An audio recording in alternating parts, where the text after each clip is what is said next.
इतिहास की किताबों में अक्सर ताजमहल को ना एक बेपनाह मोहब्बत की निशानी के तौर पर पेश किया जाता है। सफ़ेद संगमरमर और एक बहुत ही खूबसूरत सी कहानी। लेकिन आज हम जिन स्रोतों का विश्लेषण कर रहे हैं वो एक बहुत ही अलग और चौंकाने वाली कहानी बयां करते हैं। वो बताते हैं कि उस सफ़ेद संगमरमर के पीछे दरअसल मुगल साम्राज्य के सबसे खूनी पतन की नींव रखी जा रही थी। ये भव्य इमारतें सिर्फ कला का प्रतीक नहीं थीं, बल्कि एक खोखले होते खजाने की गवाही दे रही थीं। तो चलिए आज इस पूरी कहानी को थोड़ा विस्तार से समझते हैं। बिल्कुल, और ये एक बहुत ही सटीक और दिलचस्प नजरिया है। हमला अक्सर इतिहास को अलग अलग डिब्बों में देखते हैं। मतलब एक राजा का युद्ध पढ़ लिया, दूसरे की इमारतें देख लीं और तीसरी की नीतियां। लेकिन अगर हम इन सारे बिंदुओं को एक साथ जोड़ें तो भव्यता और पतन के बीच का सीधा रिश्ता समझ में आता है। देखिए, एक साम्राज्य सिर्फ युद्धों से नहीं चलता, वो अपनी अर्थव्यवस्था और प्रशासनिक पकड़ कर टिका होता है। हाँ, एकदम सही बात है। और यही आज की हमारी इस गहन चर्चा या कहिए इस डीप डाइव का मिशन है। आज हमारे पास जो स्रोत है वो यूपीटीटी और एमपीटीईटी पेपर 2 एसएसटी की तैयारी के लिए वीआईपी विवेक सर द्वारा तैयार किए गए बेहद सघन और सटीक नोट्स हैं। और शुरुआत करने से पहले एक बहुत ही जरूरी जानकारी दे दूं। आप डेली वीडियो की पीडीएफ और best notes paid Telegram group में पा सकते हैं। तो आप केवल 100 रुपए का एक छोटा सा पेमेंट करके हमारे टेलीग्राम ग्रुप से हमेशा के लिए जुड़ सकते हैं। लिंक कमेंट में पिन है। और हाँ, पेमेंट का स्क्रीनशॉट जरूर भेजें। तो ये तो रही तैयारी को मजबूत करने की बात। और मैं बताना चाहूंगा कि वीआईपी विवेक सर के ये जो नोट्स हैं, ये वन शॉट रिवीजन के लिए बेहतरीन है। इनमें तथ्यों का पूरा निचोड़ है। जी, लेकिन आज हम सिर्फ तारीखें या नाम नहीं रटने वाले।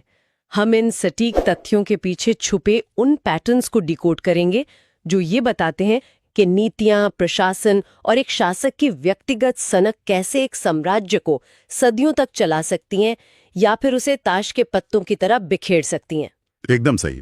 इन स्लाइड डेक्स का मुख्य उद्देश्य भले ही परीक्षाओं के लिए हाई यील्ड तथ्यों को सामने लाना हो, लेकिन इतिहास को समझने का असली मजा तब आता है जब हम उस क्यों और कैसे पर बात करते हैं। क्योंकि जब तक हम ये नहीं समझेंगे कि कोई खास नीति क्यों लागू की गई और उसका जमीनी असर क्या हुआ, तब तक वो महज एक तथ्य है, कोई ज्ञान नहीं। तो चलिए फिर साम्राज्य की उस प्रशासनिक नींव से शुरू करते हैं जिसने इसे एक ठोस आकार दिया। मेरा मतलब है अकबर का दौर। अगर साम्राज्य के शुरुआती विस्तार की बात करें तो 1556 का पानीपत का दूसरा युद्ध एक अहम शुरुआत थी, जिसमें बैरम खां के संरक्षण में अकबर ने हेमू को हराया था। हाँ, वो एक टर्निंग पॉइंट था। लेकिन नोट्स में एक बहुत ही दिलचस्प बिंदु है। 1576 का वो मशहूर हल्दी घाटी का युद्ध, जिसमें महाराणा प्रताप और मुगल सेनापति मान सिंह आमने सामने थे। नोट्स बताते हैं कि वो युद्ध कभी निर्णायक रहा ही नहीं। और यही बात स्टूडेंट्स को सबसे ज्यादा ध्यान में रखनी चाहिए। हल्दी घाटी के बाद भी मुगल सेना कभी भी महाराणा प्रताप को पूरी तरह से झुका नहीं पाई थी। अकबर को अपने शुरुआती दौर में ही यह समझ आ गया था कि सिर्फ तलवार और सैन्य ताकत के दम पर भारत जैसे विशाल, विविधता भरे और भौगोलिक रूप से जटिल क्षेत्र पर राज नहीं किया जा सकता। उसे एक स्थायी व्यवस्था की दरकार थी। बिल्कुल। 1571 की गुजरात विजय के बाद जो फतेहपुर सीकरी और बुलंद दरवाजा बनाया गया ना, वो सिर्फ एक फौजी जीत का जश्न नहीं था, बल्कि शक्ति और स्थिरता का एक राजनीतिक प्रदर्शन था। कूटनीति का एक बहुत बड़ा हिस्सा था वो। और इसी कूटनीति का सबसे बड़ा सबूत मुझे 1562 से 1582 के बीच अकबर द्वारा किए गए सुधारों के पूरे कालक्रम में दिखता है। मतलब 1562 में दास प्रथा का अंत, 1563 में तीर्थ यात्रा कर की समाप्ति और 1564 में जजिया कर को हटाना। मुझे लगता है कि ये सिर्फ महान और उदार राजा की छवि गढ़ने की कोई साधारण कोशिश नहीं थी। इसके पीछे कोई बहुत गहरी राजनीति काम कर रही थी। ये विशुद्ध रूप से एक पॉलिटिकल मास्टर स्ट्रोक था। आप खुद सोचिए, अगर कोई शासक एक अल्पसंख्यक वर्ग से आता है और उसे एक विशाल बहुसंख्यक आबादी पर राज करना है, तो वो हमेशा विरोधियों को कुचलकर ऐसा नहीं कर सकता। हाँ, बगावत का डर तो हमेशा रहेगा ना। बिल्कुल। जजिया, जो गैर मुस्लिमों पर लगने वाला कर था, उसे हटाकर अकबर ने उस बहुसंख्यक वर्ग के एलीट हिस्से को, विशेषकर राजपूतों को, अपना वफादार बना लिया। उन्होंने साम्राज्य के दुश्मनों को साम्राज्य की ढाल में बदल दिया। लेकिन इससे भी ज्यादा रणनीतिक कदम था 1579 में मजहर की घोषणा। मजहर, जहां तक मैं समझ पा रही हूं, इसके जरिए अकबर ने धार्मिक मामलों में खुद को अंतिम निर्णायक घोषित कर दिया था। लेकिन मैं ना इसका लॉजिक समझना चाहती हूँ। क्या वो इस तरीके से रूढ़िवादी मौलवियों की ताकत को सीधा चुनौती दे रहा था? एकदम सही एनालिसिस है आपका। मजहर लागू करके अकबर ने रूढ़िवादी उलेमाओं यानी जो पारंपरिक धर्मगुरु थे उनके राजनीतिक प्रभाव को सीधा काट दिया। उस समय तक धर्मगुरुओं का दरबार में बहुत दखल होता था। ओहो, मतलब वो लोग राजा के फैसलों में टांग अड़ाते थे। जी, तो जब राजा ही धर्म और न्याय का अंतिम व्याख्याकार बन जाए तो कोई भी धर्मगुरु राजा के खिलाफ फतवा जारी करके या धार्मिक भावनाएं भड़काकर विद्रोह नहीं करा सकता। ये सत्ता के पूर्ण केंद्रीकरण की दिशा में एक बहुत बड़ा कदम था और इसी की अगली कड़ी थी 1582 में दीन-ए इलाही की स्थापना, जिसके बारे में अक्सर लोग सोचते हैं कि वो एक नया धर्म था। जी हाँ, लेकिन असल में वो कोई नया धर्म नहीं था, बल्कि सम्राट के प्रति वफादारी सुनिश्चित करने वाला एक एलीट राजनैतिक पंथ था, एक तरह का एक्सक्लूसिव क्लब कह लीजिए। बहुत ही स्मार्ट। अब यहाँ से मैं प्रशासन के उस हिस्से पर आना चाहती हूँ जो मुझे हमारे आधुनिक ढांचे के बहुत करीब लगता है, मनसबदारी व्यवस्था। अगर हम इसे आज के संदर्भ में समझें तो यह एक आधुनिक कॉर्पोरेट स्ट्रक्चर जैसा लगता है। हाँ, ये कॉर्पोरेट वाली तुलना बहुत सटीक बैठती है इस पर। मतलब मान लीजिए कि दिल्ली सल्तनत की जो पुरानी इक्ता व्यवस्था थी जिसे इल्तुतमिश ने शुरू किया था, वो एक फ्रेंचाइजी मॉडल की तरह थी। सुल्तान ने किसी को एक इलाका दे दिया, वो वहां का बॉस बन गया, खुद टैक्स वसूल रहा है, अपनी सेना रख रहा है और समय के साथ वो इलाका उसके बेटे को मिल जाता था। और होता ये था कि वो फ्रेंचाइजी ओनर कंपनी के सीईओ यानी सुल्तान से ज्यादा ताकतवर हो जाता था और फिर बगावत कर देता था। इक्ता व्यवस्था की सबसे बड़ी खामी ही यही थी कि जब पद भूमि आधारित और वंशानुगत हो गया तो छोटे छोटे जमींदार केंद्रीय सत्ता को आंखें दिखाने लगे। तो अकबर की इस मनसबदारी व्यवस्था ने इस कॉर्पोरेट बगावत के खतरे को कैसे टाला? देखिए, मुगल प्रशासन इस पुरानी गलती को दोहराना नहीं चाहता था, इसलिए मनसबदारी व्यवस्था पूरी तरह से रैंक, जिसे मनसब कहते थे, और ट्रांसफरेबल पोस्टिंग पर आधारित थी। हर अधिकारी को एक रैंक दी जाती थी जो उसकी हैसियत और सेना की संख्या तय करती थी। लेकिन उनका वेतन तो जागीर से ही आता था ना? वेतन जागीर से वसूले गए टैक्स से जरूर आता था, लेकिन सेना का सीधा नियंत्रण राजा के पास होता था और इसका सबसे अहम मैकेनिज्म ये था कि ये व्यवस्था वंशानुगत नहीं थी। मतलब पिता के बाद बेटे को वो पद नहीं मिलेगा? जी बिल्कुल नहीं। जब किसी मनसबदार की मृत्यु होती थी तो उसकी संपत्ति और पद उसके बेटे को नहीं मिलते थे, बल्कि वापस राज्य यानी मुगल खजाने के पास चले जाते थे। इससे कोई भी परिवार इतना ताकतवर बन ही नहीं पाता था कि वो मुगल तख्त को चुनौती दे सके। क्या बात है! मतलब आप कंपनी के जनरल मैनेजर तो बन सकते हैं, लेकिन कंपनी आपकी जागीर नहीं हो जाएगी। बेहतरीन व्यवस्था थी ये। और इसी प्रशासनिक ढांचे को आर्थिक ताकत दी अकबर के दीवान, राजा टोडरमल की जब्ती प्रणाली और 1580 के दहसाला बंदोबस्त ने। यहाँ मैं इस बंदोबस्त के पीछे के अर्थशास्त्र को समझना चाहती हूँ। ये 10 साल के लिए लगान फिक्स करने का असल कारण क्या था? इसका कारण बहुत सीधा सा था, भारतीय मानसून की अनिश्चितता। दहसाला बंदोबस्त में पिछले 10 सालों की पैदावार और कीमतों का औसत निकाला जाता था। हम सब जानते हैं कि कृषि प्रधान भारत में कभी सूखा पड़ता है तो कभी बाढ़ आती है। हाँ, फसल का तो कोई भरोसा नहीं होता। तो अगर टैक्स हर साल तय होगा या बहुत ज्यादा होगा तो सूखे के साल में किसान भूखा मरेगा और बगावत कर देगा। 10 साल का औसत निकालने से किसानों को एक सुरक्षा मिली और वहीं दूसरी तरफ मुगल खजाने को भी एक प्रोजेक्टेड इनकम का साफ आइडिया मिल गया कि हर साल कितना राजस्व आना तय है। और इसी प्रिडिक्टेबल इनकम ने वो असीम आर्थिक स्थिरता पैदा की जिसने आगे चलकर कला और संस्कृति के स्वर्ण युग की नींव रखी। क्योंकि जब सर्वाइवल का खतरा नहीं होता तभी समाज साहित्य और संगीत की ओर मुड़ता है। इसी दौर को हिंदी साहित्य का स्वर्ण काल भी कहा जाता है ना? बिल्कुल। हमें वो नवरत्न मिलते हैं जो आज भी लोक कथाओं का हिस्सा हैं, जैसे तानसेन जिनकी मियाँ की टोड़ी और मल्हार आज भी गाई जाती है, बीरबल जिनका बचपन का नाम महेश दास था और जो दीन इलाही अपनाने वाले एकमात्र हिंदू थे, और अबुल फजल भी जिन्होंने अकबरनामा और आईने अकबरी लिखी। मुझे लगता है कि ये सिर्फ दरबार की शोभा बढ़ाने वाले लोगों की कोई मंडली नहीं थी, बल्कि एक इंडो पर्शियन संस्कृति गढ़ने की एक बहुत ही सोची समझी सांस्कृतिक सॉफ्ट पावर रणनीति थी। एकदम सही पकड़ी हैं आप। वे बहुसंख्यक जनता को ये संदेश दे रहे थे कि वे सिर्फ कोई विदेशी शासक नहीं हैं, बल्कि इसी उपमहाद्वीप की मिलीजुली पहचान का एक अटूट हिस्सा है। ये सांस्कृतिक एकीकरण साम्राज्य की उम्र बढ़ाने के लिए बहुत जरूरी था। तो अकबर के बाद जब जहांगीर और शाहजहां का दौर आता है तो हम देखते हैं कि साम्राज्य के पास बेहिसाब पैसा भी है और स्थिरता भी। जहांगीर के दौर में ना एक बहुत मशहूर किस्सा सामने आता है, जंजीरे अदिल यानी न्याय की सोने की जंजीर का। हाँ, जो आगरा के किले में लगाई गई थी। जी, और कहा जाता था कि उसे खींचकर कोई भी सीधा सम्राट से न्याय मांग सकता था। लेकिन ईमानदारी से बताइए, क्या ये सच में मुमकिन था या ये सिर्फ एक राजा का अपनी तारीफ खुद करने का एक बेहतरीन पीआर स्टंट था? देखिए, ये पीआर और न्याय दोनों का एक बहुत चतुर मिश्रण था। अगर हम व्यावहारिक रूप से सोचें तो कोई आम गरीब किसान इतने कड़े पहरे वाले किले के अंदर तक आसानी से पहुंच ही नहीं सकता था। वही तो, गार्ड्स ही भगा देते होंगे उसे। बिल्कुल, लेकिन इसका प्रतीकात्मक महत्व बहुत बड़ा था।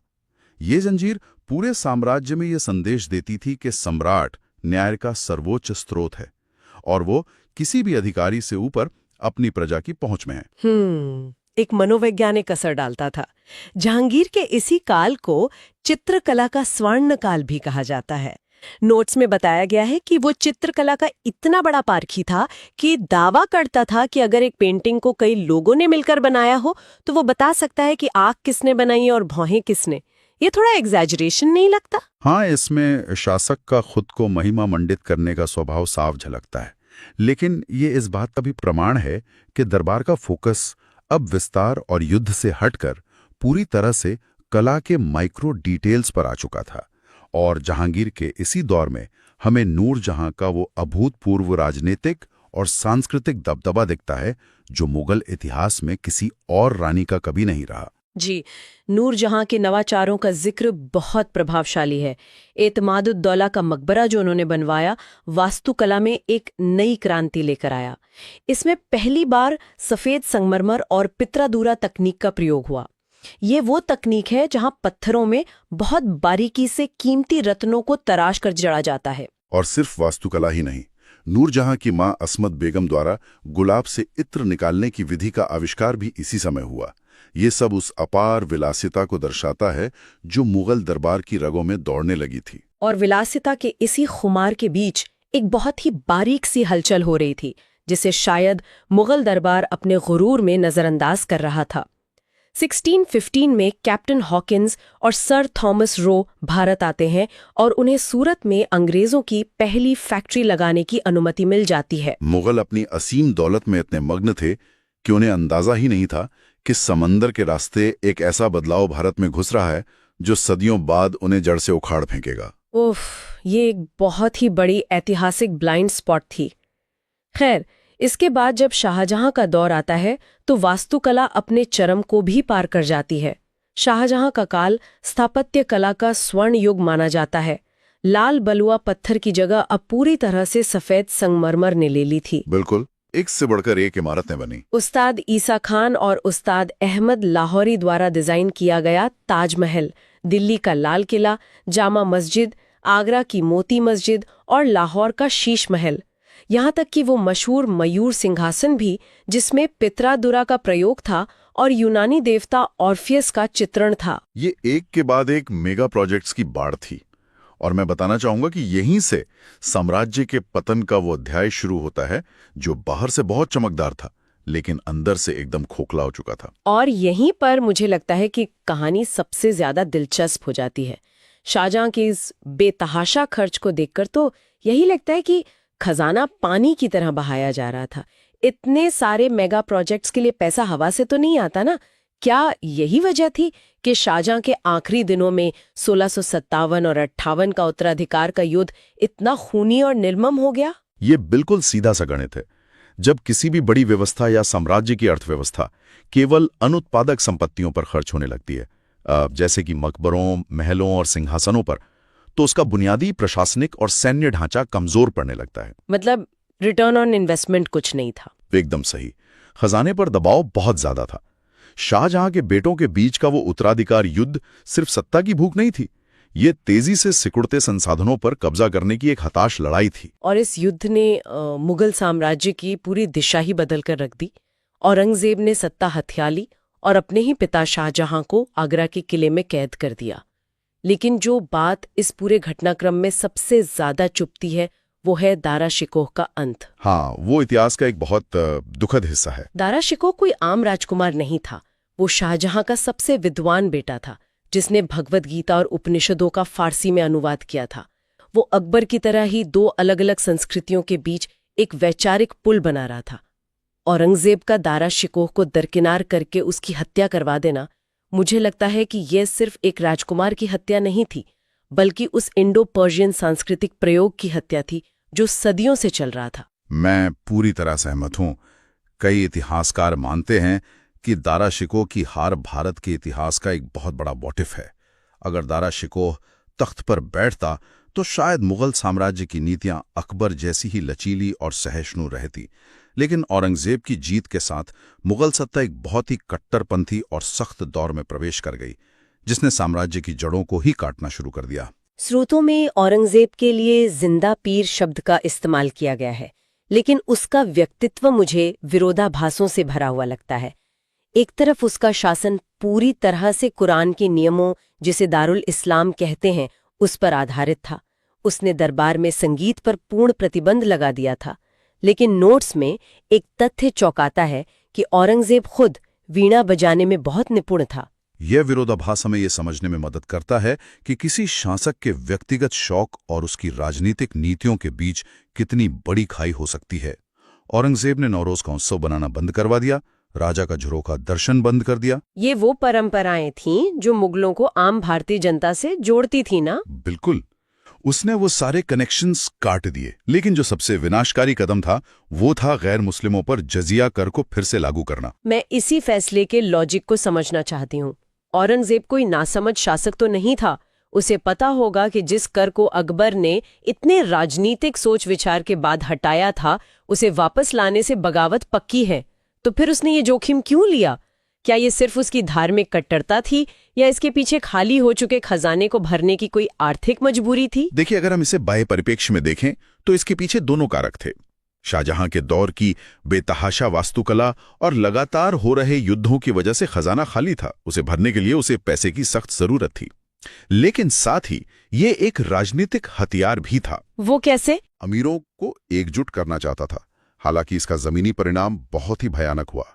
अकबर ने जिन समुदायों को साम्राज्य का सबसे वफादार हिस्सा बनाया था, विशेषकर राजपूतों को, औरंगजेब की नीतियों ने उन्हें मुगल सत्ता के सीधे खिलाफ खड़ा कर दिया। और ये असंतोष सिर्फ राजपूतों तक ही सीमित नहीं रहा।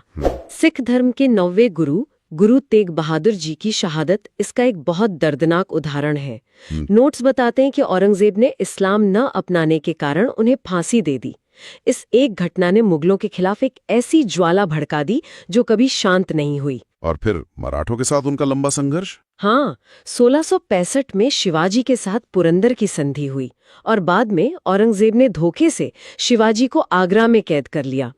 वहां से शिवाजी का टोकरी में छिपकर भाग निकलना सिर्फ एक साहसिक किस्सा नहीं है, बल्कि ये बताता है कि मुगलों ने अपना हर राजनीतिक दोस्त खो दिया था। कोई उन पर भरोसा नहीं कर सकता था। औरंगजेब ने चारों तरफ अपने दुश्मन खड़े कर लिए थे और ऐसे में उसने अपनी सबसे बड़ी रणनीतिक भूल की, साम्राज्य का अति विस्तार। उसने दक्षिण के सैन्य अभियानों में अपनी पूरी जिंदगी झोंक दी। बीजापुर और गोलकुंडा को जीतने के लिए। जी, बीजापुर और गोलकुंडा को मुगल साम्राज्य में मिला तो लिया गया, और अगर हम भौगोलिक रूप से देखें तो मुगल सीमा उस वक्त अपने सबसे बड़े आकार में थी। लेकिन यही विस्तार प्रशासन के लिए कैंसर बन गया। एक ऐसा साम्राज्य जिसे संभालना नामुमकिन हो गया। बिल्कुल। 17वीं सदी में जब कोई तेज संचार या यातायात नहीं था, तब दिल्ली में बैठे एक शासक के लिए सुदूर दक्षिण को नियंत्रित करना पूरी तरह से असंभव था। दक्षिण के इन अभियानों ने मुगल खजाने को पूरी तरह चूस लिया। सेना दशकों तक लड़ते लड़ते थक गई और वो प्रशासनिक ढांचा ताश के पत्तों की तरह बिखरने लगा, जिसे अकबर ने इतने सलीके से बनाया था। तो अब समय है इस पूरे ऐतिहासिक सफर को एक साथ समेटने का। स्रोतों में इन सभी बदलावों और युगों को याद रखने के लिए एक बहुत ही शानदार विजुअल दिया गया है, एक वेन डायग्राम। इसमें 3 ओवरलैपिंग गोले दिखाए गए हैं। ये डायग्राम कॉन्सेप्ट बिल्डिंग के लिए बहुत बेहतरीन है, खासकर एग्जाम के नजरिए से। पहला गोला अकबर का है, जो हिंदी साहित्य का स्वर्ण काल दर्शाता है। दूसरा गोला जहांगीर का है, जो चित्रकला का स्वर्ण काल है। और तीसरा गोला शाहजहां का है, जिसे स्थापत्य कला का स्वर्ण काल माना जाता है। और इन तीनों गोलों के बीच का जो संगम है, वो मुगल इतिहास का सबसे स्थिर, समृद्ध और सहिष्णु दौर था। एकदम सही। और अगर हम परीक्षाओं में बार बार पूछे जाने वाले उन हाई यील्ड PYQ तथ्यों को देखें तो उनका महत्व भी सिर्फ रटने तक सीमित नहीं है। जैसे टोडरमल का अब्धैसाला बंदोबस्त, ये इसलिए अहम है क्योंकि इसने एक विशाल अर्थव्यवस्था को पूर्वानुमानित बनाया। और मनसबदारी व्यवस्था का गैर वंशानुगत होना, ये इसलिए महत्वपूर्ण है क्योंकि इसने सत्ता को विकेंद्रीकृत होने से रोका। एतमादुद्दौला के मकबरे में पितृदूरा का पहला प्रयोग ये वास्तुकला में विलासिता की शुरुआत का प्रतीक है। और जिंदा पीर औरंगजेब का जजिया फिर से लगाना, ये उस टर्निंग पॉइंट का मार्कर है जहां से एक महान साम्राज्य अपने ही बोझ और कट्टरता तले दबने लगा। इतिहास में जो तथ्य बार बार उभर कर सामने आते हैं वे दरअसल किसी बहुत बड़े ढांचागत बदलाव के गवाह होते हैं। तो एक गहरी सांस लेते हैं और इस विशाल कैनवास को देखते हैं। एक साम्राज्य जो युद्धों के बीच से पनपता है। अकबर की दूरदर्शी कूटनीति, धार्मिक सहिष्णुता और एक ठोस मनसबदारी प्रशासन से स्थिरता पाता है। यह अर्थव्यवस्था को इतना मजबूत करता है कि आने वाली पीढ़ियां, मेरा मतलब है जहांगीर और शाहजहां, कला, चित्रकला और सफेद संगमरमर की इमारतों पर अपार दौलत लुटा सकें। लेकिन फिर वही दौलत और भव्यता एक खूनी उत्तराधिकार युद्ध को जन्म देती है। बिल्कुल, एक कट्टर शासक तख्त पर बैठता है जो उन सारे धागों को एक एक करके तोड़ देता है जिन्हें पूर्वजों ने बुना था, और अंततः साम्राज्य अपने ही अतिविस्तार और असहिष्णुता के वजन तले दम तोड़ देता है। ये एक बहुत ही सटीक और समग्र सारांश है। मुगल साम्राज्य का इतिहास सिर्फ राजाओं की कहानी नहीं है, बल्कि ये एक इस बात की केस स्टडी है कि संस्थाएं कैसे बनती हैं और कैसे खत्म होती हैं। तो इस पूरी गहन चर्चा के बाद एक बहुत ही बुनियादी और गहरा सवाल उभरता है।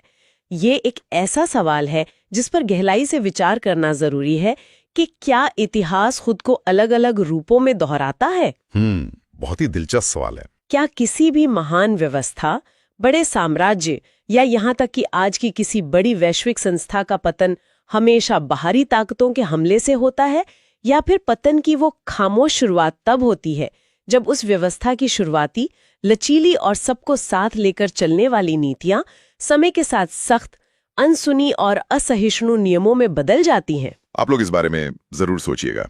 आज के इस डीप डाइव में बस इतना है।